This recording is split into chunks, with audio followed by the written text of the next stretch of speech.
I-ejenti yezemidlalo yaseNingizimu Afrika uGary Cassis iphakamisa ukuthi kuhlelwe kabusha izinkontileka zabadlali ebholeni laseNingizimu Afrika. Isho ukuthi uhlelo lukhona njengamanje alinabulungiswa futhi lunamaphutha.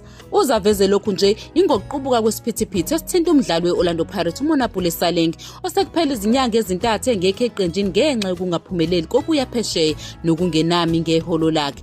UCassis uhlongoza ukuthi kuqedwe izinketho ezinkontilekeni zabadlali akholelwa ukuthi kunikeza amaklabhu amandla amakhulu ezingxoxweni zokushintshana. Uphakamisa ukuthi izinkontileka kufanele zibe nemali engaguquki yokudayiswa komdlali okwenza uhlelo libe lula kuzo zombili izinhlangothi. Okunye kuvezwe nguCassis indlela abadlali abaphathwa ngayo uma bezwakala isisifiso sokushiya iqembu. Ukholelwa ukuthi akulungile ukuthi amaklabhu abeke ebhentshini noma akhiphe abadlali abangasazimiseli ngokusayina izinkontileka ezintsha kunokuba bavumele baqhubeke nokudlala benze umsebenzi wabo.